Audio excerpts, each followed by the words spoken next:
Para sa mga balitang napapanahon, narito ang bagong San Pablo News Updates. Inihatid sa Barangay 6A, 6B, 6C, 6D at 6E ang ugnayang NBG.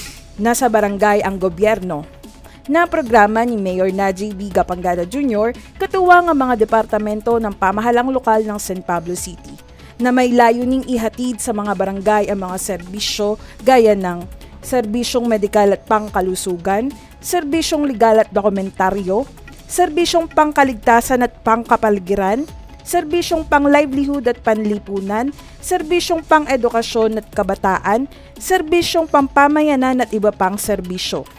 Hello, ako si Baby Sardon dito sa Barangay 6D.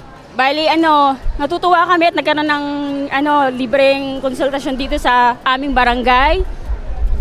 Maraming mga katanungan sa isip ko na nasagot. At salamat din sa magandang serbisyo. Maraming salamat po, Mayor Najee Gapangada. Naway mag-improve pa lalo. Salamat. Ako po si Christine Joy Matic, taga Barangay 60 po. Una sa lahat po, nagpapasalamat po kami sa gobyerno na inilapit po sa barangay ang serbisyong pang-lokal po, pang-masa. Ayun po, thank you po. Ayun po, salamat po kay Mayor na inilapit po dito ang serbisyo. Marami pong mga kabarangay sa iba't ibang barangay po, 6A, 6B, 6C, 6D, at saka 6E. Ayun po, na natulungan po at nagsilbing po sa barangay namin. Thank you po. Hello po, ako po si Rosie Doyog, dito po sa Barangay 6D, sa Nefertville Subdivision. Ako po ay nagpapasalamat sa bagong pamunuan yan kasi marami po silang mga programa na ibinababa dito sa barangay. Talagang sila po ang lumalapit para sa lahat ng mamamayan dito sa San Pablo. At nagpapasalamat po ako sa mga binigay na mga pananim kasi ako po ay mahilig magtanim kahit dito sa amin sa barangay. Kahit yung bahay namin ay simentado pero nagagawa po ako ng paraan, sa bakuran lang po ako nagtatanim.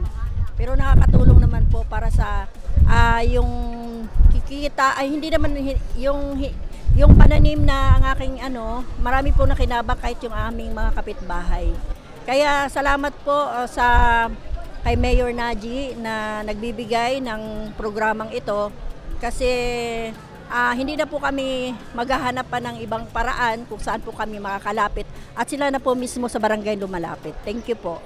Ako si Arlene Libutan, 33 gulang, taga Barangay 6E po. Ang masasabi ko po sa livelihood na to na proyekto ni Mayor Najee, maganda po siya. Tulad ko, isa po akong housewife, wala pong trabaho po. Ang asawa ko'y construction worker po na minsan po pag nag-uulan, bihira lang po makapag-sideline trabaho po. Tulad po nan, depende po kung may bubong sa pinagagawa at pag naulan po, wala po siyang gawat, wala pong bubong ang pinagtatrabahuan po. Pero sa proyekto po ni Mayor Najee, parang pasok na pasok po. Salamat po. Maraming salamat po kay Mayor Najee Gapangada.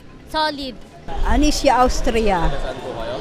Taga Nefertville Creekside. Ilan taon na po kayo? 72. Ano pong masasabi niya sa subdivision? Ay, napakaganda po. Ang masasabi ko'y napakaganda na mga layunin ng ating gobyerno. Ay, salamat po, Mayor Gapangada. Ikinagalak naman ng mga residente ng mga barangay na Kalahok ang paglalapit ng mga serbisyo sa kanilang lugar. Eira Diaz mula sa City Information Office para sa bagong San Pablo News Updates.